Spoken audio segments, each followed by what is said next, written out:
Hello and welcome to another video of Mad About Sports. And of course, it is the IPL season which is round the corner, and it's about time we look into every team. So today we have with us the defending champions who we're going to analyze. The Gujarat Titans. What a spectacular debut season did they have. Not a lot of people gave them a chance that they could go on all the way to win the IPL at the start.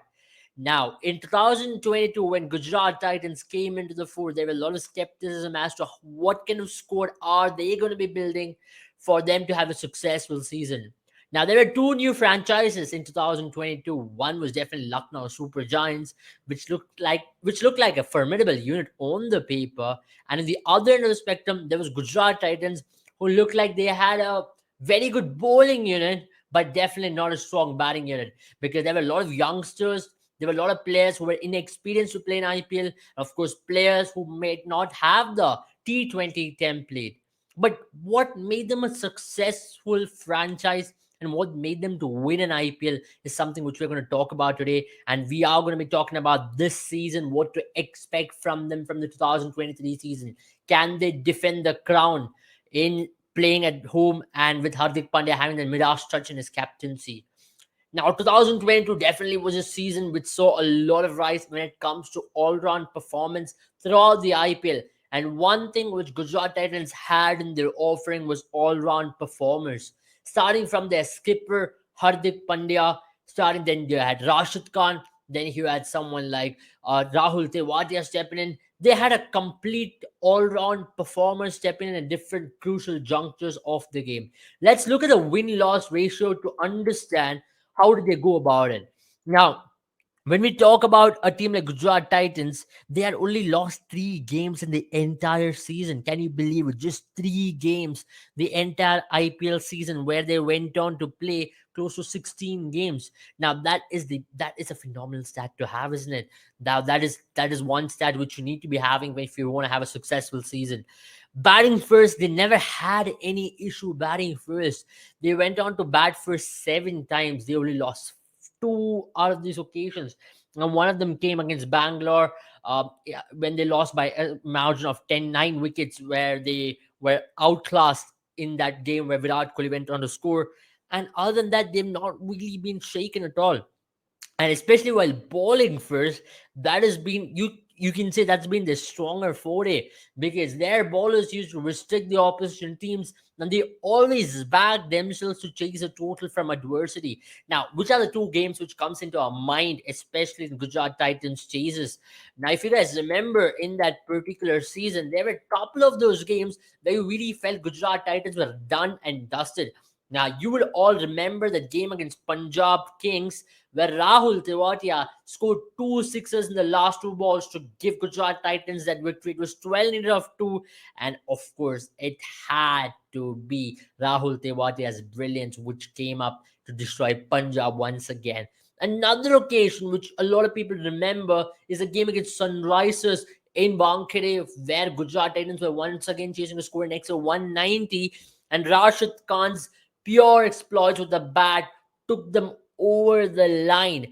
And lastly, one other game as well, a game against Chennai Super Kings in Pune, where again it was David Miller and Rashid Khan guiding them to victory. So there's one factor about this Gujarat Titans, is that they always prefer chasing, because they always have got their finishers in their lineup who have got that extra bit of gear to switch it when it matters the most. You got the likes of Rahul Tewatia, you got the likes of Rashid Khan, who's been a phenomenal finisher over the last couple of years. David Miller, who found himself a new role. He has rediscovered his IPL career, or T20 career, one could say. At the start of the IPL, a lot of people felt David Miller was not the right fit into any IPL team because of this poor record since 2014, one could say so. He had never performed. For Punjab Kings, one could say he was a failure. For Rajasthan Royals, he never got an opportunity to really go out there and perform. So a lot of people were of the opinion David Miller is not even a good fit. But then he really showed the world that he's a player. If you give him the white backing, he can change the game on its head. And he, along with his compatriot finishers really had that kind of a season where it turned it around. Let's look at another stat to understand batting versus bowling, because this is a very important stat before we understand who their best batters were. Now, what this metric really suggests to you is while batting first, the run rate they've scored at and the wickets per match they've conceded. Very important.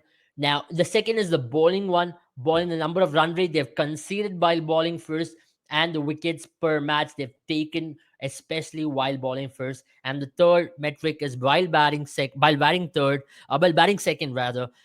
What's the run rate at which they've scored and how many wickets they've lost per match. That's very important to understand as well. And the last metric is, of course, while bowling second, how many wickets have they been able to pick, and what is the run rate they've conceded. Now, if you look at the run rate, for an average IPL team or a modern day T20 team, you can understand 8 runs per over batting first is a very decent kind of a batting first total, which will get you to close to 160, 170 on a good day. But the second metric on that list, which is the number of wickets they have lost per match, is under five. Now that is a very important metric. Now you spoke about a team which was batting wise very weak on the paper. They had Abhinav Manohar, they had Sai Sudarshan, who were just upcoming players on that list. That Shubman Gill is not the Shubman Gill we're talking about right now in 2023, who has taken over the world. He was a Shubman Gill in 2022 who people were still skeptical about when it comes to his T20 prowess. He was released by the Kolkata Knight Riders squad. Rather, he was traded into the Gujarat Titans squad because Gujarat Titans definitely saw a future in this guy. Now, that is where Gujarat Titans top order was very, very effective in terms of not giving away so many wickets while batting first. And now the last metric. Now look at the first metric, batting first, and the last metric, which is bowling second. Now they picked up wickets at a crucial juncture. They've been the most strongest bowling attack, you can say so, alongside Rajasthan Royals in the entirety of IPL, where bowlers and batters have chipped in equally at the right point of stage, where they've been able to pick up wickets at important junctures. Now that is a very important stat to understand, because batting first, they've not scored a lot of runs, but at the same time, more occasions than not, they made sure they picked up wickets to make sure they won many of the games. Hence, you see that brilliant record which you've already seen on the record, where they've lost only 2 games batting first. Now let's go to their stronger 4-day, which is bowling first and batting second. Now that is a lot of difference. Bowling first, they've only considered more often than not 160 odd runs, and they've been able to pick up wickets, 6 wickets odd per game. They've gone to ball out teams on many of the occasions. When you have Rashid Khan in the middle overs alongside Mohammad Shami in the up top with the new ball, that makes a lot of difference for a team, because you lose wickets up front, and then all of a sudden you are put in a ball there, but you have Rashid Khan bowling in the middle overs there where you cannot attack as well. If you're trying to play Mohammad Shami conservatively, then there's Rashid Khan to really play conservatively as well. So it's a spot of bother for a lot of teams who come up against Gujarat Titans as to how they go about it. And that's where Gujarat Titans found a formula for themselves to really counter, and even in batting second, that is where their stronger forte was. Their finishers coming into play, planning chases to perfection. Now let's go to another graphic right now, isn't it? Let's understand who were their best batters in the last season, because this is a very important graph to understand what kind of season they had and who really stepped up. Let's start off with the biggest strike rates, because it's always about strike rates and averages to understand in T20 cricket. It's called the best raw.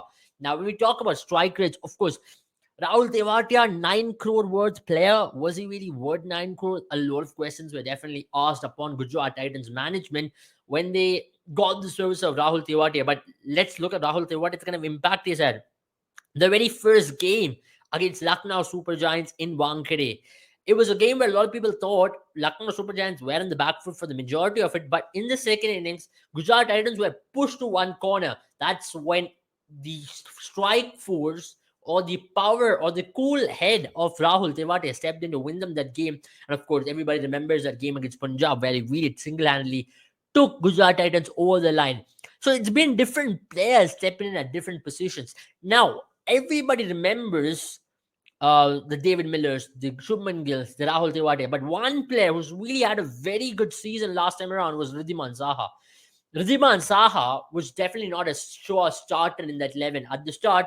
It was Matthew Wade and Shubman Gill who was opening the batting. And Matthew Wade faced an injury, and that's where they found Ridhiman Saha can be used as a player to really take on the bowling in the power play. And boy, didn't he make a difference. He came and gave that impetus to Gujarat Titans, giving them the right start, giving them a flyer starts all the time and giving them 50 for no loss at the end of 6 overs, maybe 50 for one, 60 odd runs, scoring 10 runs per over, 9 runs per over. Maybe his strike rate doesn't indicate because he's invariably went on to slow down after the power play.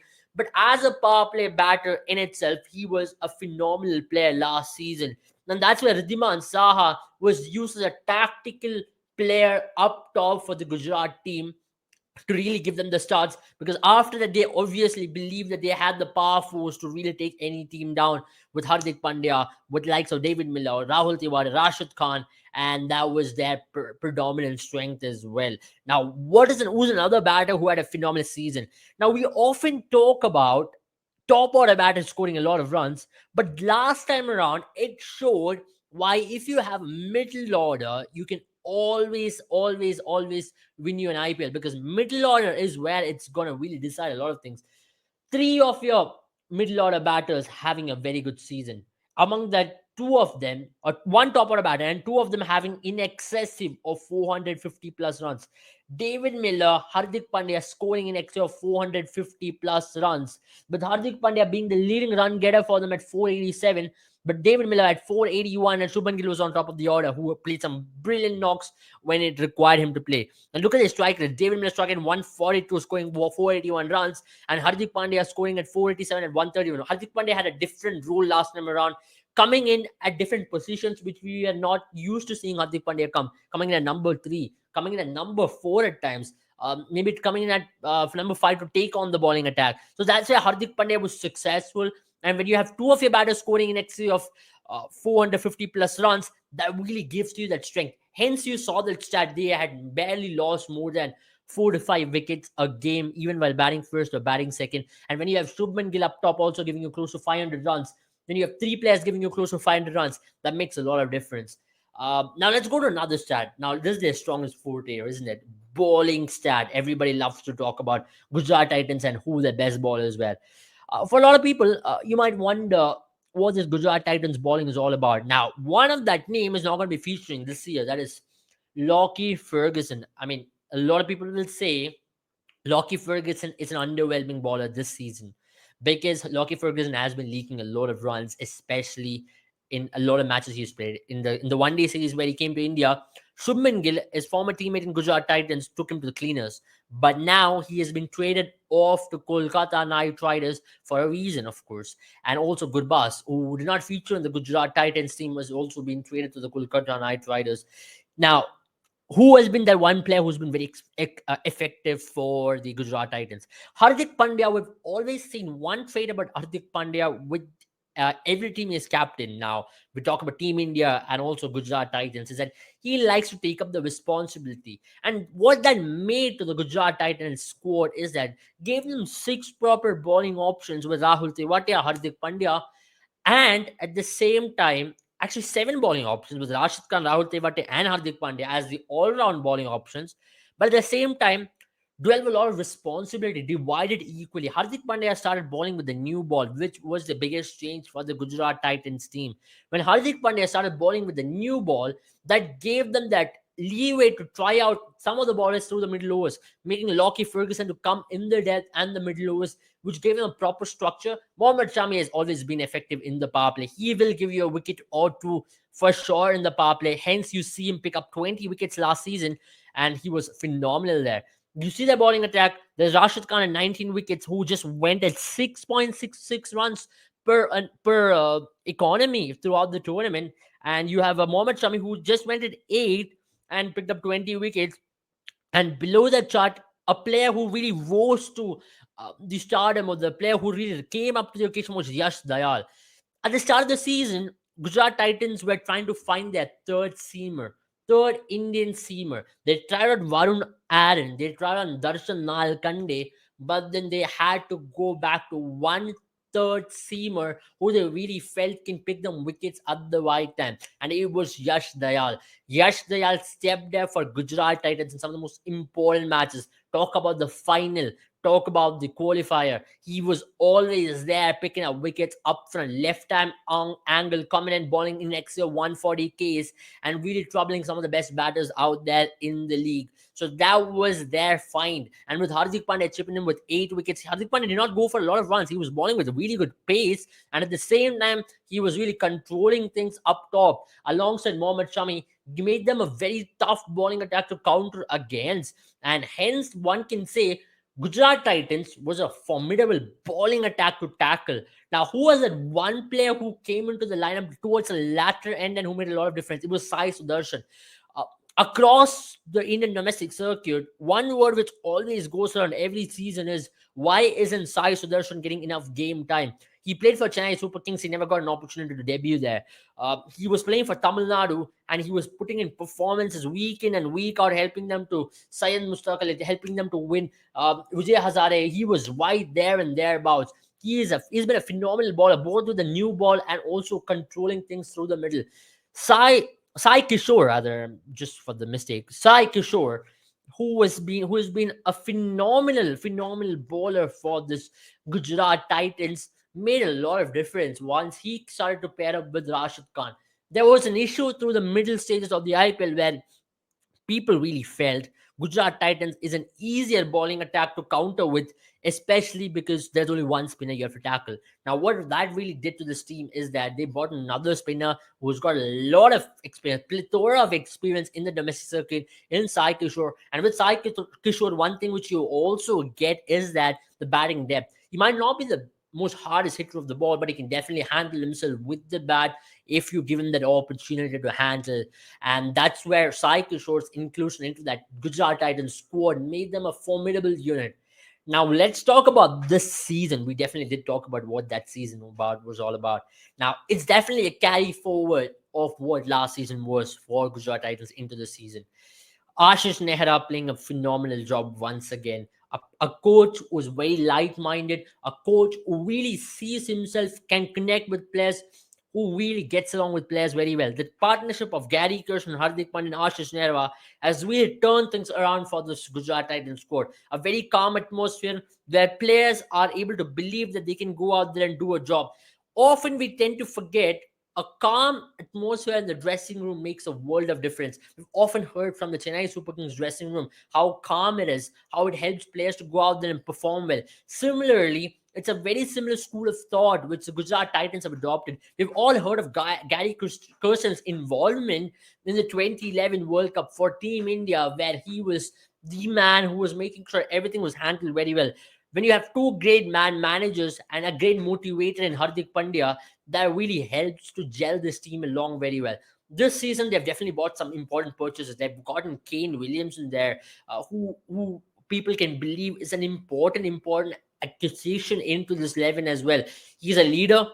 He has got plenty of experience, but the question is he going to start? More often than not, he's not going to make it to the starting 11. Let's look at the predicted playing 11. The predicted playing 11, as per us, is definitely it's going to be with Shubman Gill, and he's going to be opening with KS Bharat.